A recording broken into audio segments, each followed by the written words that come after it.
This is my Dreamcast review project where I'm on a mission to collect, play, and review every single Dreamcast game released in North America.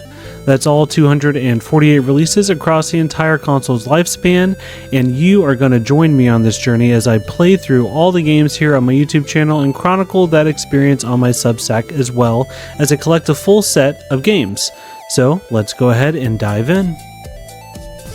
The first game in my review project series is AeroWings. This was a $99.99 launch title for the Sega Dreamcast, developed by CRI Middleware and published by Crave Entertainment.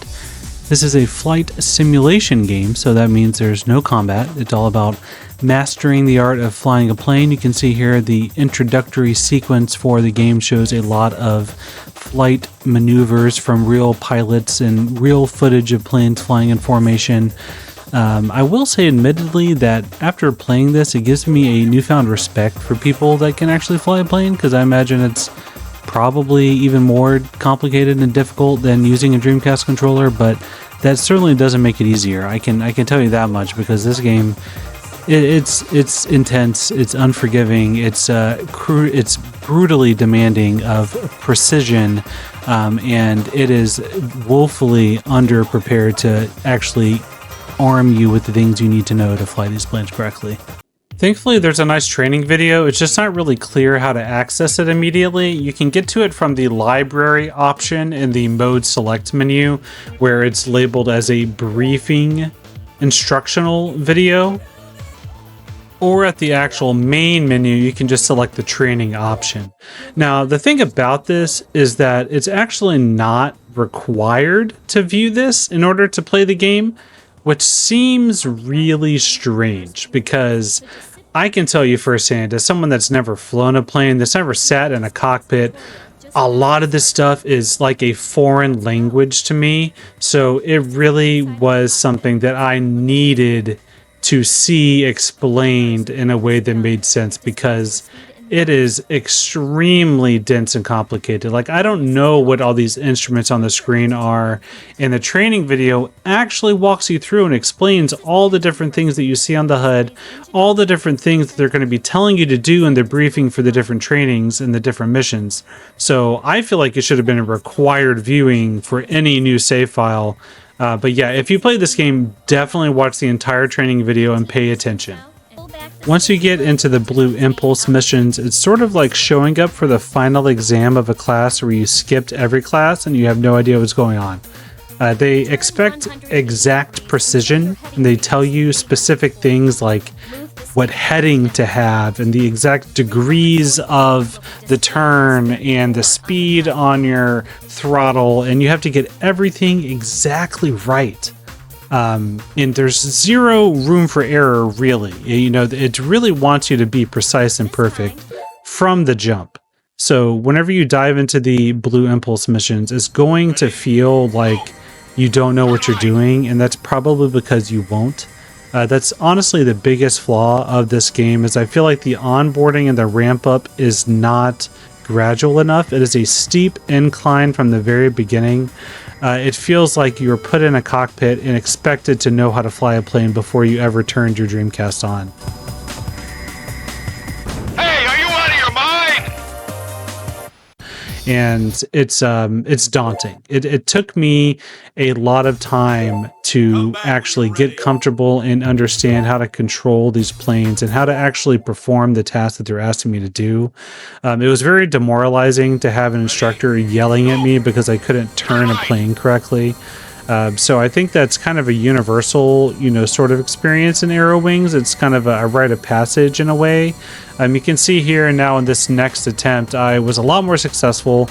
I was able to kind of gradually turn the plane. I kept my throttle at around the right amount. I was able to kind of, still had some weirdness going on. I was a little wonky with trying to get it just right, but my score was going up, and it eventually ended at over 70, and the computer decided it was happy with that result. So I was able to pass the turning test and the other Blue Impulse missions, as well. One of the harder ones was the landing mission because it's honestly just very tedious to gradually bring the plane down to the ground and then perfectly touch down and hit the brake very slowly and realistically as a real plane would do.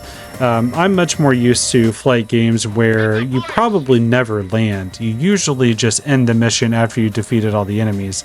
So in a game like this, where you have to actually conclude things and land on the ground perfectly and precisely, it was definitely a bit of a learning curve. Next are the sky mission attack missions, and despite what they're called, they don't actually involve any attacking. Like I said, there's no combat in this game, so you fly through rings in the sky.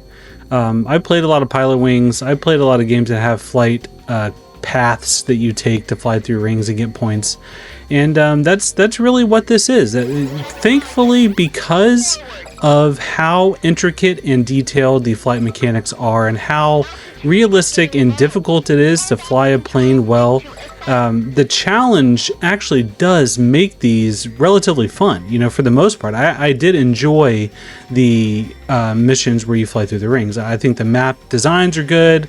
Visually, it looks nice. You know, for the Dreamcast, I think the layout of everything is very smart. I think they're well designed, well paced. Their rings are placed correctly and in good spots. But it does take some time to learn the flow of each level. Like you can see here, this was my first attempt on this level, and it didn't end well. Now, other than stuff like this, the game is basically broken down into a couple of different options. You have free play, so you can fly around on the maps and just kind of explore, do your own thing, which is nice. And then there's a multiplayer feature where you fly in formation locally on the same system with other people.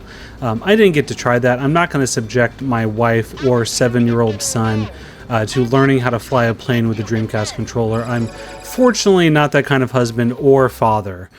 You get to unlock new planes as you go that all handle a little bit differently, as well as try out the different maps and levels that have different terrain and obstacles in the way of the rings. So it's a nice progression. There's only around 8 or 9 levels, so it kind of wears out relatively quickly. You'll honestly be spending most of your time learning to fly the planes. You know, the training missions, the Blue Impulse missions, are going to take up the bulk of your time. Nailing those and getting the praise and approval of your instructors is where a lot of the satisfaction comes from. And then these ring missions are really putting what you learn to practice. And even after you think you've mastered something, it throws something hard at you, like flying a plane through a city with skyscrapers flanking you on either side. It's much more difficult than it looks, to be honest. And even the smallest little error with your movement can really affect things. And it definitely is a game that demands your attention, your precision. It demands that you know what you're doing at all times, that you have to be aware of the instruments on the screen and what the HUD says. You really need to know what you're doing and what's going on. And for that, I respect what the developers were set out to accomplish, because I respect their unwavering attention to detail. I think it's admirable, and I think a game like this at the launch of a new system is just extremely interesting conceptually. Whether or not they accomplished what they were setting out to do, I don't know if I would necessarily agree there. A little bit more forgiveness and flexibility could be nice. So it's a mixed bag. You know, this is a game that I'm not sure I would willingly play on my own for just pure fun and entertainment. It is, something that's demanding and requires a certain mindset and mood to get the most out of it. My final verdict on AeroWings as a game for the Dreamcast is that it fills a void in the launch library of a flight simulation game. They're very rare on console to begin with, so I think that it does have a market, and it clearly sold well enough to spawn a sequel that I'll get to later on in my series. But I don't know that I necessarily had fun while playing it. It's certainly interesting as a curiosity, as a piece of game history to explore, to evaluate, to understand, and to analyze, but I don't know that I would ever pop this in just for a quick, relaxing fly through the city where I'm going to probably crash. This is a game where if you don't play it all the time, you're gonna forget how to fly these planes. You're gonna forget the way the controls work and what the instruments mean. It's not something that you can just kind of play casually. And so for me, that makes it something that I probably wouldn't pick up and play necessarily of my own free will. I'm glad I tried it for the series. I think it's very interesting. I think it's certainly worth attention and worth archiving and making videos about and talking about, because it is a cool point of game history and a cool point of the legacy of the Dreamcast. But, you know, like I said, it's not a game that I really had a great time playing. Thank you for watching my AeroWings review. This is the first game in my series of reviewing, collecting, playing every single Sega Dreamcast game on original hardware in order of release. That means the next game in the series is Air Force Delta. This is very similar to AeroWings. You do fly planes, however, you engage in combat rather than simulate the act of taking off, turning, going through rings, landing, etc. It's a different type of game, different audience. I'm looking forward to playing it. I think it'll be a nice palate cleanser, and AeroWings sounds like the perfect pre-shot to then have an Air Force Delta chaser as a cocktail of Dreamcast games. So let's go ahead and dive in. I'll be back again very soon with the next review. Thank you so much for watching. I hope you enjoyed my dive into the history of the Sega Dreamcast, starting with its first release on launch day. If you have any questions, leave them down in the comments. Don't forget to subscribe and let me know what you think of this game and the series as a whole. Thank you so much.